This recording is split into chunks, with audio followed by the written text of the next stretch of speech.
The scent of sage and gunpowder hung in the air as Jessica Summers stood at the edge of Promise Creek, her reflection wavering in the water like her faith in the future. The doctor's words still echoed in her mind. "I'm sorry, Miss Summers, but after your fever last winter, you'll never be able to carry a child." At 23, Jessica hadn't realized how much she wanted to be a mother until that possibility was torn away from her. It was 1878 in the Arizona Territory, and a woman without prospects for family was hardly a woman at all, at least according to the whispers that followed her through the dusty streets of Copper Springs. Jessica lifted her skirts and waded into the cool water, letting it soothe her aching heart. The sun beat down mercilessly, but she hardly noticed as she stared at the distant mountains. She had come west with dreams of a new beginning after losing her parents to influenza back in Boston. Now, those dreams seemed as dry and withered as the desert plants clinging to life on the surrounding hillsides. "You ought not be out here alone, madam," a deep voice called from behind her. Jessica startled, nearly losing her balance in the shallow creek. She whirled around to find a tall man astride a chestnut stallion. His face was partially shadowed by a wide-brimmed hat, but she could make out a strong jaw covered with several days' growth of beard. Dust coated his denim pants and cotton shirt, marking him as someone who'd been on the trail for days. "I'm perfectly capable of taking care of myself, sir," Jessica replied, stepping back onto dry land and straightening her back. She had learned quickly that showing weakness in this untamed territory was dangerous. The man dismounted with fluid grace, revealing broad shoulders and a lean frame. When he removed his hat, Jessica found herself looking into the most striking blue eyes she'd ever seen, the color of a summer sky just before dusk. "Didn't mean to suggest otherwise," he said, a hint of a smile playing at his lips. "But there's been reports of Comancheros in these parts. Not the sort of men a lady wants to encounter." "And how do I know you're not that sort of man?" Jessica asked, her hand moving to the small derringer she kept hidden in her pocket. He laughed then, a warm sound that seemed to chase away some of the loneliness that had been her constant companion. "Daniel Evans, madam. I'm heading the cattle drive camped about 3 miles yonder." He gestured toward the east. "Just bringing my horse for a drink before heading back." Jessica relaxed slightly but kept her distance. "Jessica Summers. I own the millinery shop in town." Daniel's eyes widened slightly. "The one with the blue door on Sycamore Street. My sister swears by your hats, says they're finer than anything she saw in San Francisco." Despite herself, Jessica smiled. "Your sister has excellent taste." "That she does," he agreed, leading his horse to the water's edge. "What brings you out this far from town, Miss Summers? It's a fair distance to travel just to cool your feet." Jessica hesitated. She hardly knew this man, yet something about his direct gaze made her want to unburden herself. "Sometimes the town feels confining. I came west for open spaces and new beginnings." Daniel nodded as if he understood perfectly. "That's why most of us come out here, running towards something or away from something, sometimes both at once." "And you, Mr. Evans, what are you running toward?" He smiled again, and Jessica noticed a small scar at the corner of his mouth that deepened when he did. "My own spread someday. Been saving every penny from these drives. Got my eye on a nice piece of land up north near Flagstaff." Jessica found herself curious about this man with his easy manner and ambitious dreams. It must be difficult, spending so much time on the trail. "It has its moments," Daniel replied, checking his saddle while his horse drank. "Beautiful sunrises, stars so bright you could read by them. But yes, madam, it gets mighty lonely sometimes." Their eyes met, and something passed between them, a recognition, perhaps, of kindred spirits.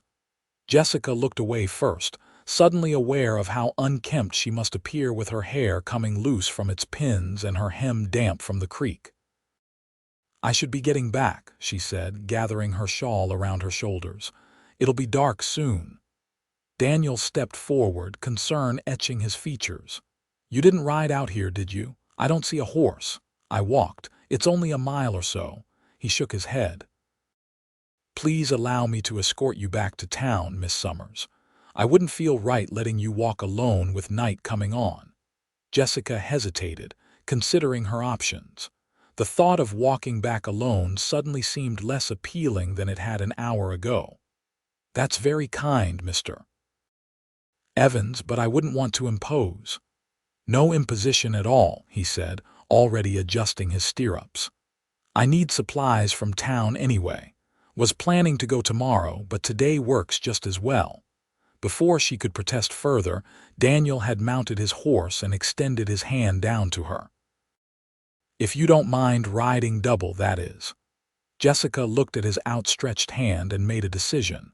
She placed her fingers in his palm and felt his strong grip as he pulled her effortlessly up behind him. "You'll want to hold on," he advised as the horse shifted beneath their combined weight. Tentatively, Jessica placed her hands at Daniel's waist, feeling the solid warmth of him through his cotton shirt. As they set off toward town at an easy trot, she couldn't help but notice the strength in his back and shoulders, how confidently he handled the reins. "How long will your cattle drive be in the area?" she asked, partly to distract herself from their proximity. 3 days, maybe 4, giving the herd a rest before pushing on to Prescott. After that, I'll be heading back to Texas." Jessica felt an unexpected pang of disappointment. "Texas is a long way from here." "That it is," he agreed. "But I'll be back through these parts in the fall with another herd. The railroad's still too far north to be practical for most ranchers." They rode in companionable silence for a while, the rhythm of the horses' hooves a soothing counterpoint to Jessica's turbulent thoughts. She found herself wondering what it would be like to have someone like Daniel Evans in her life, someone solid and reliable, with kind eyes and gentle hands. As they approached the outskirts of town, lights were beginning to twinkle in windows, and the smell of cooking fires filled the air.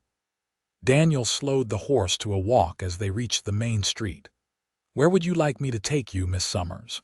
Your shop or your home?" "My home is above my shop," Jessica explained. "On Sycamore, as you mentioned." Daniel guided his horse down the street, nodding politely to townsfolk they passed. Jessica was acutely aware of the curious glances sent their way. In a small town like Copper Springs, riding double with a handsome cowboy was certain to set tongues wagging. When they reached the millinery shop with its distinctive blue door, Daniel dismounted first, then reached up to help Jessica down. His hands spanned her waist as he lifted her effortlessly to the ground. "Thank you for the escort, Mr. Evans," Jessica said, smoothing her skirts nervously. "My pleasure, Miss Summers." He paused, seeming to gather his courage. "I wonder if I might call on you properly while I'm in town." "Perhaps take you to supper tomorrow evening." Jessica blinked in surprise. It had been a long time since anyone had asked to court her. After her illness and the doctor's grim diagnosis, most eligible men in town had stopped seeing her as a potential wife. What would be the point of marrying a woman who couldn't give you children? That would be lovely, she heard herself say, before she could consider all the reasons why it wasn't a good idea. Daniel's face broke into a wide smile. "I'll come by at 6 if that suits you." "6 is perfect," Jessica replied, her heart fluttering in a way it hadn't in years. He tipped his hat to her and mounted his horse again. "Until tomorrow, then, Miss Summers." Jessica watched him ride away, his broad-shouldered silhouette disappearing into the gathering dusk. Only when he was out of sight did she turn and unlock her shop door, wondering if she'd just made a terrible mistake or taken the first step towards something wonderful. The following day passed in a blur of anticipation and doubt. Jessica found herself distracted as she trimmed hats and helped customers, her mind constantly drifting to thoughts of Daniel Evans. By the time she closed the shop at 5, her nerves were stretched thin. She bathed hastily in the copper tub behind a screen in her small apartment, then stood before her wardrobe, deliberating. Finally, she chose her best dress, a deep blue that brought out the color of her eyes, with delicate lace at the throat and wrists. As she pinned her chestnut hair into a neat coil at the nape of her neck, Jessica caught sight of her reflection and paused. She looked hopeful. It was an expression she hadn't seen on her own face in a long time. Precisely at 6, a knock sounded at the shop door. Jessica took a deep breath, smoothed her skirts one last time, and went downstairs to answer it. Daniel stood on the threshold, hat in hand, his hair still damp from a recent washing. He'd shaved, and without the beard shadow, his jawline was even more defined. He wore a clean white shirt under a dark waistcoat, and his boots had been polished to a shine. "Miss Summers," he said, his eyes widening slightly as he took in her appearance. "You look beautiful." Jessica felt a blush rise to her cheeks. "Thank you, Mr. Evans. You look quite handsome yourself." He offered his arm with a smile. "Shall we? I've reserved a table at the hotel restaurant. I hear they serve the best steak in 3 counties. As they walked down the street together, Jessica was aware of curious glances from passers-by. Widow Hawkins, sweeping her porch, nearly dropped her broom at the sight of them. Young Billy Thompson, the telegraph operator's son, gave Daniel an admiring look as they passed. "I think we're causing quite a stir," Jessica murmured. Daniel chuckled. "Small towns, not much happens to talk about." "And a handsome cattle driver escorting the spinster milliner is apparently worth discussing," Jessica said, immediately regretting her candor. Daniel stopped walking and turned to face her. "Is that how you see yourself? As a spinster?" Jessica looked away. "It's how the town sees me." 23 and unmarried in Copper Springs might as well be 100. "Well, I'm 28 and unmarried," Daniel countered. "Does that make me a hopeless case too?" That brought a smile to Jessica's lips. "Hardly. Men have different expectations placed on them." Daniel resumed walking, his expression thoughtful. "Perhaps, but I've never much cared for other people's expectations." The hotel restaurant was busy but not crowded. Their table was near a window overlooking the town square, where a few children were playing a last game before being called in for the night. A candle flickered between them, casting golden light across the white tablecloth. As they ate, Daniel told Jessica about growing up on a small farm in East Texas, about losing his father in the war and taking responsibility for his mother and sister when he was just 16. He spoke of his dreams for his own ranch, the hours he'd spent poring over maps and saving every penny. In turn, Jessica shared stories of her childhood in Boston, her father's publishing business, and the devastating epidemic that had claimed both her parents within a week of each other. "That's when I decided to come west," she explained, pushing her plate aside. "There was nothing left for me there, and I'd always been fascinated by stories of the frontier. My mother taught me to sew and design hats from the time I was small.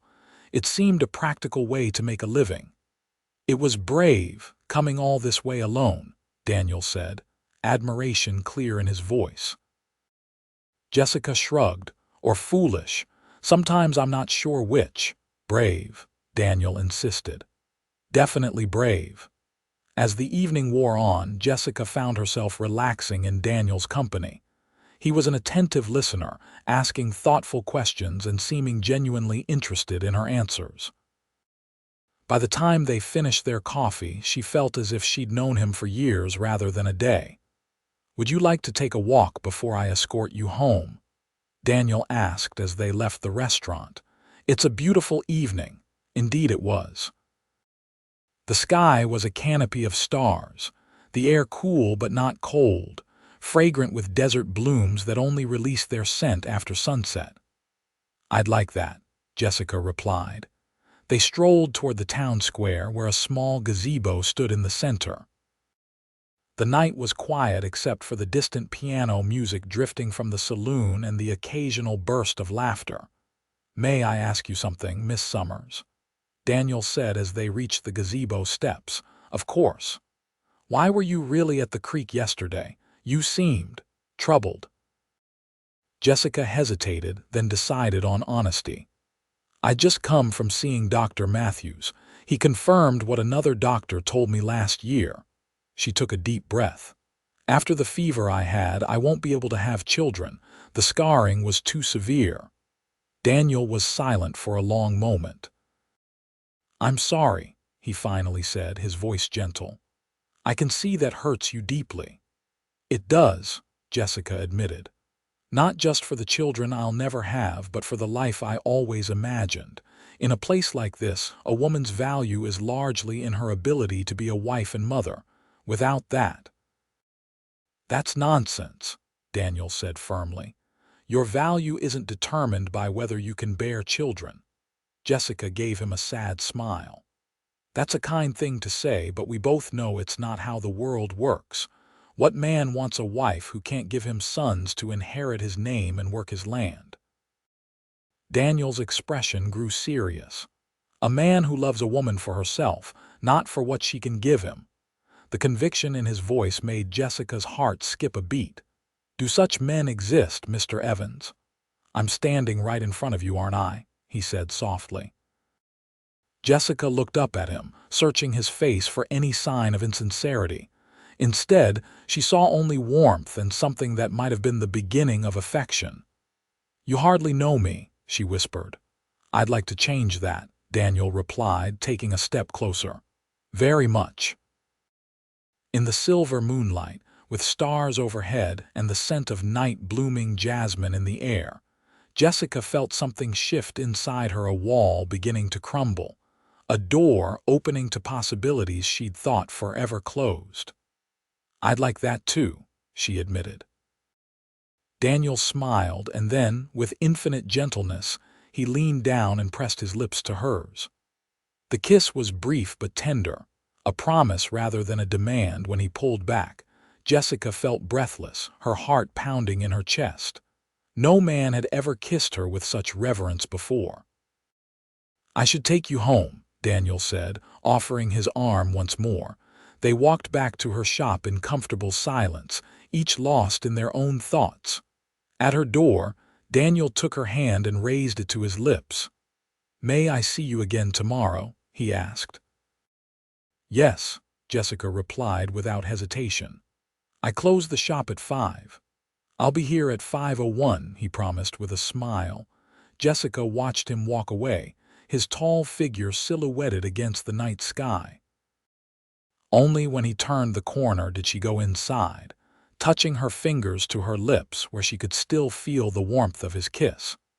The next 3 days passed in a whirlwind of emotion for Jessica.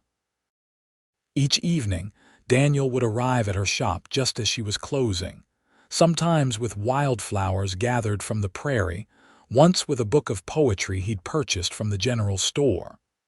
They would walk together, share meals, and talk for hours. On their 3rd evening together, Daniel took her riding outside of town, to a high mesa overlooking the valley. The sunset painted the sky in brilliant oranges and pinks, reflecting off the distant mountains.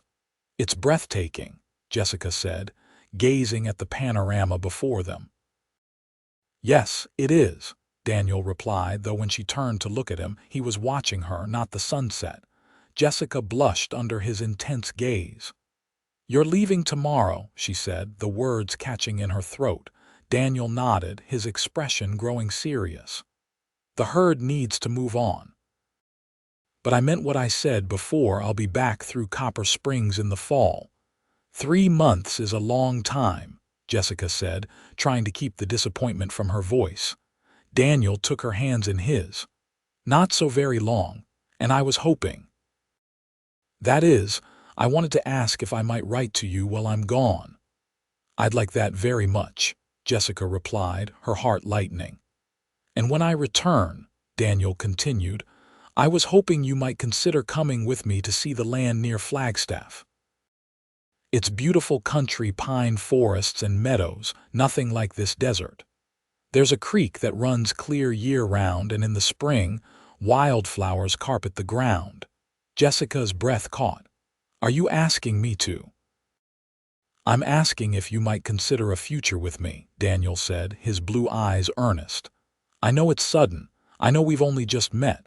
But Jessica, I've never felt this way about anyone before. When I'm with you, everything seems clearer, brighter somehow. Jessica felt tears prick her eyes. Daniel, you know I can't give you children. You deserve a wife who— I deserve a wife I love and who loves me, he interrupted firmly.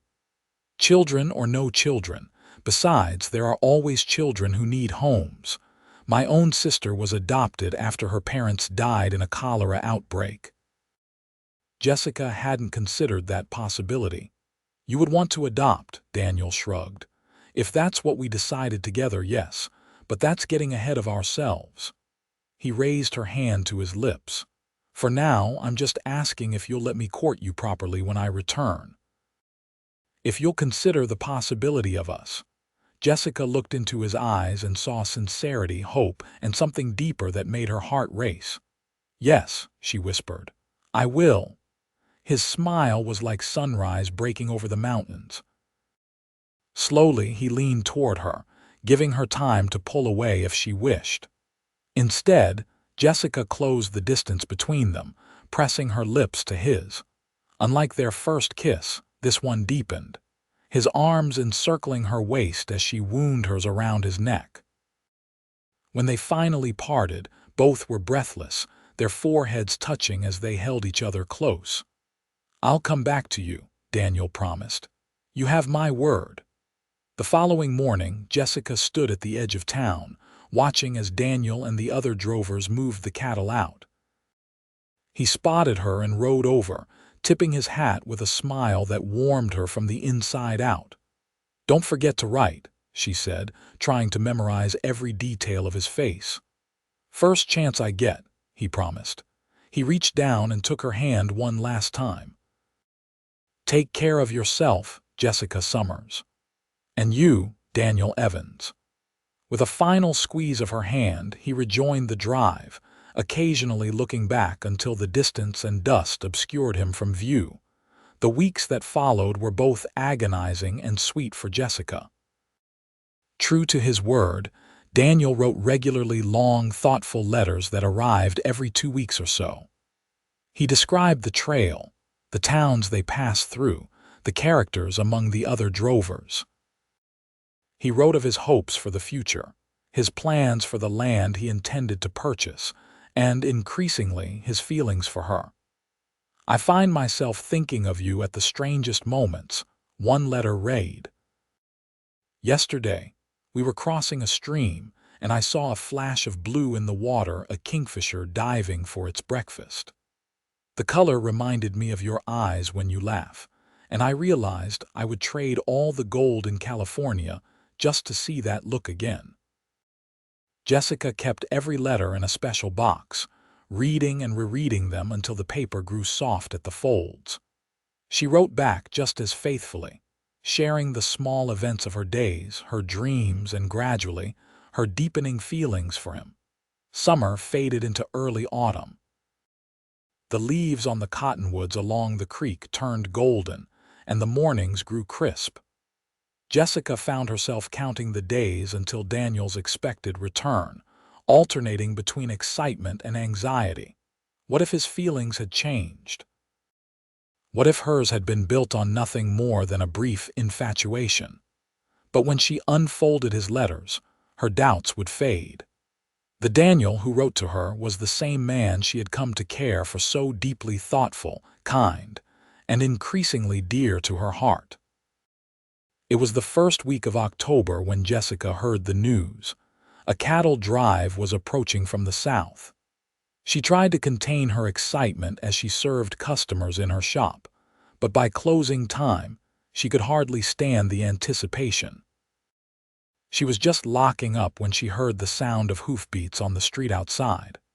Through the window, she saw Daniel dismounting from his horse, trail dusty and weary-looking, but unmistakably Daniel. Jessica flung open the door and stood on the threshold, suddenly shy despite the months of correspondence between them. Daniel stopped a few feet away, his eyes drinking in the sight of her as if he couldn't quite believe she was real. "You're here," Jessica said softly. "I'm here," he confirmed, a slow smile spreading across his face, "and you're even more beautiful than I remembered." Jessica felt a blush rise to her cheeks. "You look tired," she observed, "and hungry." "Have you eaten?" Daniel laughed. "Always practical. No, I haven't eaten since breakfast." "I was hoping. That is, I wondered if you might join me for supper. After I've had a chance to clean up, of course." "I'd like that," Jessica replied, her heart so full she thought it might burst. "I'll come back in an hour," Daniel suggested. Jessica nodded, and with a tip of his hat, Daniel led his horse toward the livery stable. She watched him go, noticing the slight stiffness in his gait that spoke of long days in the saddle. An hour later, freshly bathed and wearing her second-best dress, she didn't want to seem too eager. Jessica opened the door to Daniel's knock. He had cleaned up as well, his hair still damp, wearing a crisp white shirt and dark trousers. The sight of him made her breath catch. "You look wonderful," she said before she could stop herself. Daniel's eyes crinkled at the corners as he smiled. "I was about to say the same about you." He offered his arm, and they walked to the hotel restaurant, the same place they'd dined on their first evening together. The same table was even available, by the window overlooking the square. As they ate, Daniel told her about the drive, the difficulties they'd encountered with rivers swollen from early autumn rains, and the good price they'd gotten for the cattle in Prescott, and the land near Flagstaff. Jessica asked, "Were you able to see it again?" Daniel's face lit up. "I was. It's everything I remembered and more. The owner is willing to sell, and with what I've saved, I can make a solid down payment. I'd need to build a house, of course, but there's a good spot on a slight rise overlooking the creek." Jessica could hear the excitement in his voice and found it infectious. "It sounds wonderful." "It will be," Daniel said, his eyes growing serious. "Especially if you're there with me." Jessica's heart skipped a beat. "Daniel."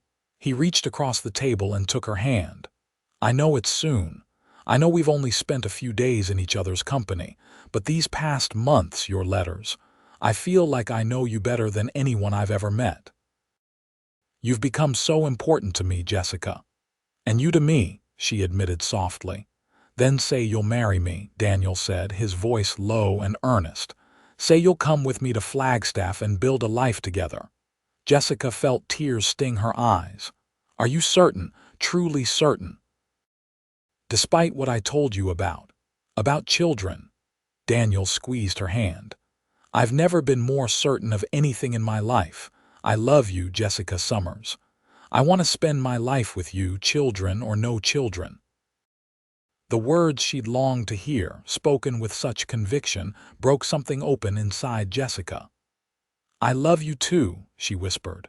"Yes, I'll marry you." The joy that spread across Daniel's face was like sunshine after rain. He stood and pulled her to her feet, then, heedless of the other diners, he kissed her soundly, lifting her off her feet in his enthusiasm. When he set her down, both of them were laughing and breathless. "When?" he asked. "How soon can we be married?" "I'll need time to sell the shop," Jessica said practically, though her heart wanted to say tomorrow. "And you'll need to finalize the purchase of your land." "Our land," Daniel corrected with a grin. 2 weeks. Is that enough time?" Jessica nodded, happiness bubbling up inside her like a spring. 2 weeks. The following fortnight was a whirlwind of activity. Jessica found a buyer for her millinery shop, Martha Jenkins, a widow with a good eye for fashion who had worked for Jessica part-time. Daniel rode to Flagstaff to complete the purchase of the land and begin arrangements for lumber to be delivered for building their home. The town of Copper Springs buzzed with the news of their engagement. Most were supportive, though Jessica overheard Mrs. Peterson, the banker's wife, telling another woman, "It won't last. Once he realizes she can't give him children, he'll leave her." The words stung, but Jessica pushed them aside. Daniel knew the truth and wanted to marry her anyway. That was all that mattered. 2 days before the wedding, Daniel returned from Flagstaff, his face alight with excitement. "The land is ours," he announced as soon as he saw Jessica. "And I've hired men to start on the house next week. By the time the first snow falls, we'll have a roof over our heads and walls to keep out the cold." Jessica threw her arms around him, laughing as he spun her in a circle. "I can hardly believe it's happening," she said. "Believe it," Daniel replied, setting her down gently. "In 2 days, you'll be Mrs. Evans, and we'll be on our way to our new home." The wedding was a simple affair at the small church in Copper Springs. Jessica wore a cream-colored dress she had made herself, with tiny pearls sewn along the bodice that had once belonged to her mother. Daniel wore a new suit, looking so handsome it made Jessica's heart ache with joy. Martha Jenkins stood as Jessica's witness, while Tom Wilson, one of the drovers who had become Daniel's friend, stood as his. The ceremony was brief but heartfelt, and when the minister pronounced them husband and wife, Daniel's kiss was both tender and promising. The small reception afterward at the hotel was cheerful, with many of the townsfolk coming to wish them well. Even Mrs. Peterson managed a tight smile as she congratulated them. As the celebration wound down, Daniel leaned close to Jessica's ear. "Ready to leave, Mrs. Evans?" The new name sent a thrill through Jessica. "Yes," she whispered back. "I'm ready." They had decided to spend their wedding night at the hotel before setting out for Flagstaff the next morning. As Daniel carried their small amount of luggage up the stairs to their room, Jessica felt a flutter of nerves in her stomach. Once inside the room with the door closed behind them, a sudden shyness fell over both of them. Daniel set down their bags and turned to her, his eyes soft in the lamplight. "Jessica," he said quietly, "we don't have to rush anything. We have all the time in the world." His consideration touched her deeply. "I'm not afraid," she told him, taking a step closer. "Not with you." Daniel reached out and gently tucked a strand of hair behind her ear.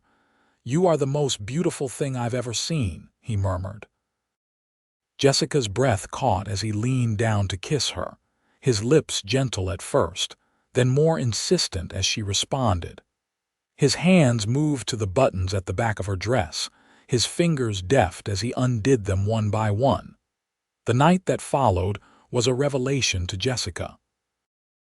Daniel's tenderness, his patience, and his obvious delight in her body made her feel cherished in a way she had never experienced before.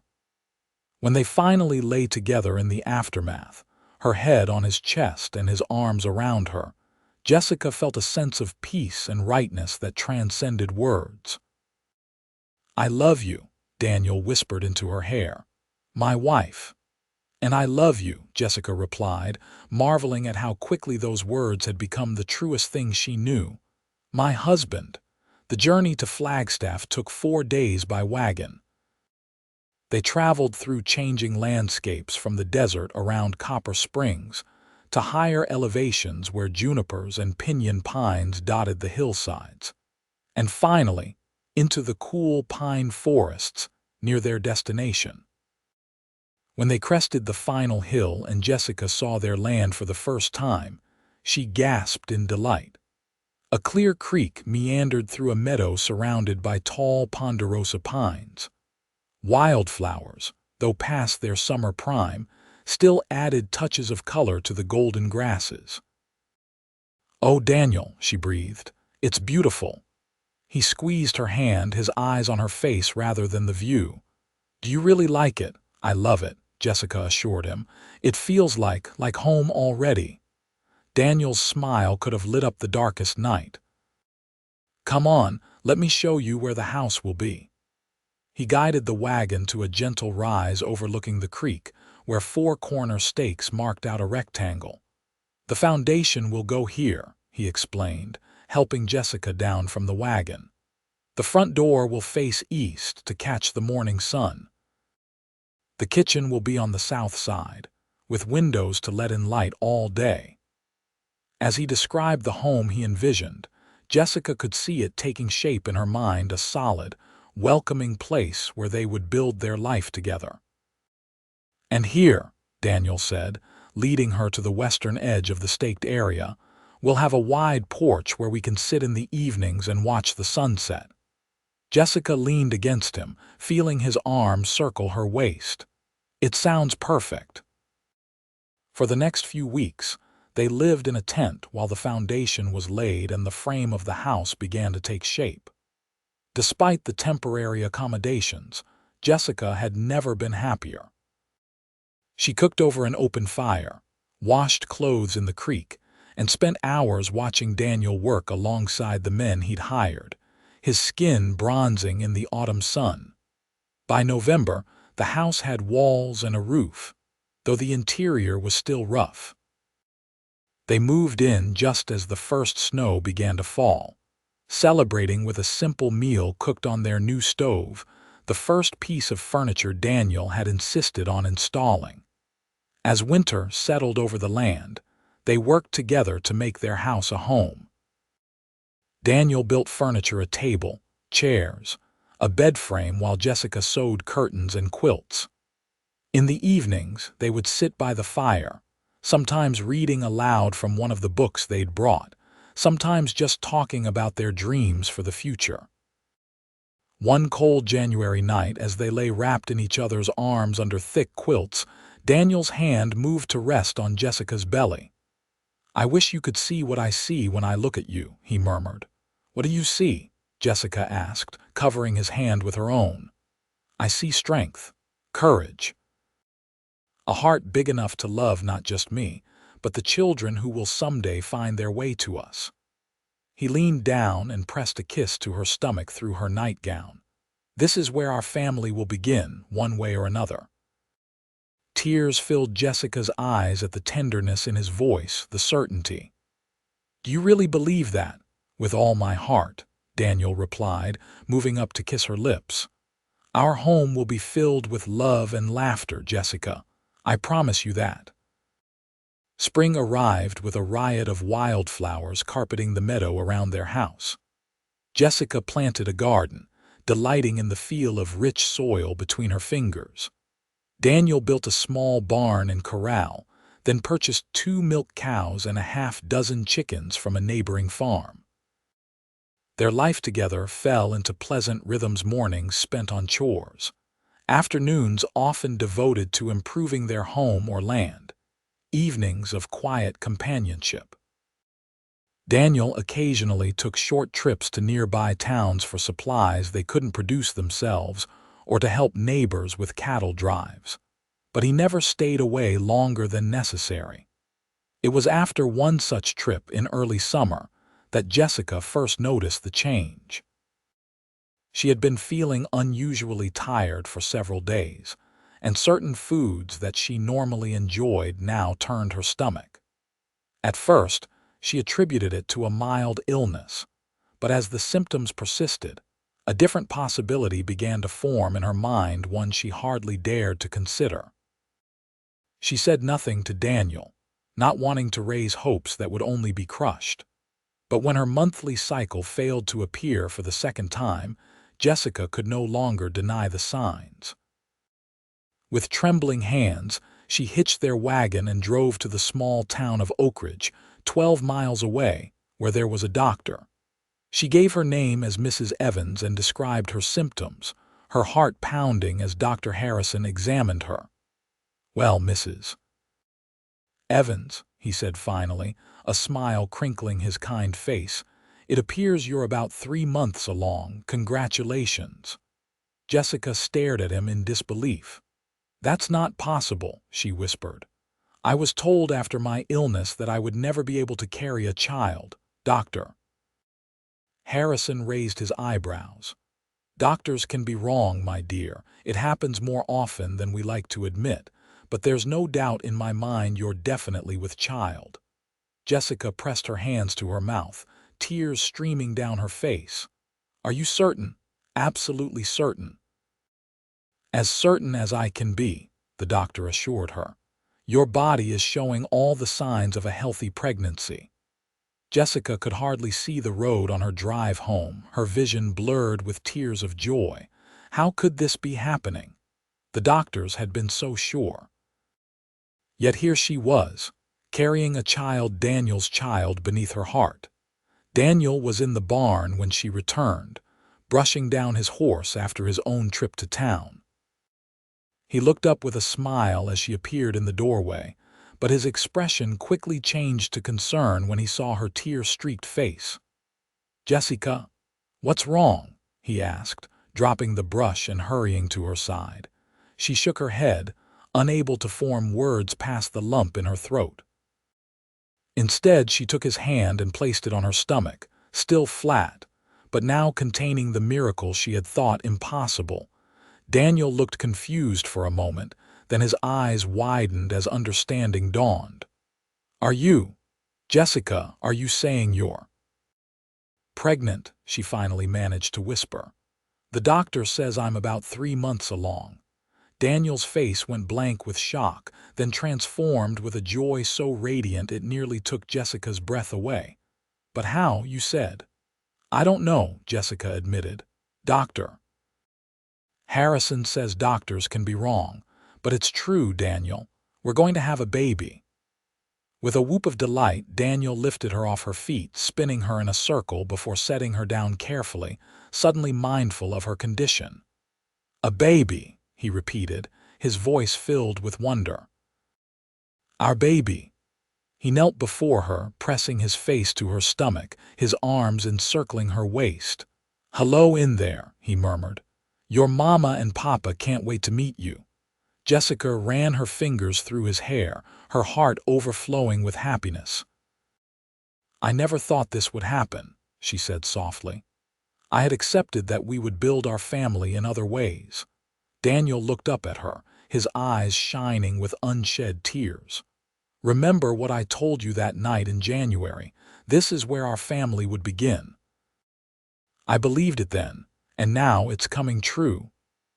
Jessica thought back to that cold winter night, to the feel of Daniel's lips against her stomach, his words of faith and promise. Had that moment somehow made this possible?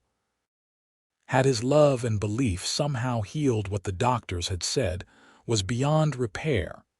It didn't matter, she decided as Daniel stood and gathered her into his arms. What mattered was the life growing inside her, the future stretching before them, bright with promise. The months that followed were a time of joyful preparation. Daniel threw himself into building a cradle, while Jessica sewed tiny garments and quilts. They converted the small room off their bedroom, originally intended as a study, into a nursery, painting the walls a soft yellow, because it will be cheerful for a boy or a girl, Jessica explained.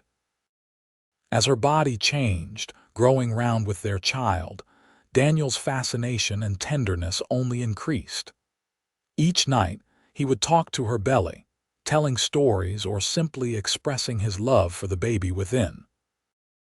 And each night, he would press a kiss to the taut skin, a gesture that had become a ritual between them. "I still can't believe it sometimes," Jessica confessed one evening as they sat on their porch, watching the sunset paint the sky in brilliant hues. "That after everything the doctors said, we're actually going to have a child." Daniel squeezed her hand. "I can believe it. You're the strongest person I know, Jessica Evans. If anyone could defy the odds, it would be you." "Not just me," Jessica corrected, leaning against his shoulder. "Us." Together, winter came again, blanketing their land in snow. The baby was due in early February, and as the date approached, Jessica alternated between excitement and anxiety. Daniel arranged for a midwife from Oak Ridge to stay with them for the week around the expected birth, setting up a room for her in their now finished home. Mrs. Hallbrook, the midwife, arrived just as Jessica's labor began, a coincidence that later seemed like fate. The labor was long and difficult, testing Jessica's strength to its limits. Throughout the ordeal, Daniel remained by her side, wiping her brow, holding her hand, and murmuring encouragement. "You can do this," he told her again and again. "You're the bravest woman I know." After 18 hours, as dawn was breaking over the eastern hills, their daughter was born, a healthy, robust girl with a shock of dark hair and her father's blue eyes. "She's perfect," Daniel whispered, cradling the tiny bundle in his arms as tears streamed unashamedly down his face. Just like her mother. They named her Hope, because that was what she represented to them, the embodiment of faith and possibility against all odds. As spring returned to their land once more, Jessica often sat on the porch with Hope in her arms, watching Daniel work in the fields or tend to the animals. Sometimes he would look up and catch her eye, and the love that passed between them in those moments was almost tangible, a living thing that had grown and deepened through challenges and joy alike. One warm afternoon, as Hope napped in her cradle and Jessica kneaded bread dough in the kitchen, Daniel came in from the barn, his face alight with a familiar expression that told her he had something on his mind. "What is it?" she asked, smiling as he washed his hands at the sink. "I was thinking," he said, drying his hands on a towel, "about how full our lives have become, how blessed we are." Jessica nodded, her heart swelling with gratitude. "We are indeed." Daniel moved behind her, wrapping his arms around her waist and resting his chin on her shoulder. "And I was thinking that maybe, in a year or two, Hope might like a brother or sister." Jessica leaned back against him, savoring his strength and warmth. "I was thinking the same thing," she admitted. "Dr. Harrison says there's no reason we can't have more children if we want them." Daniel turned her in his arms so she faced him. "Do you want them? More children?"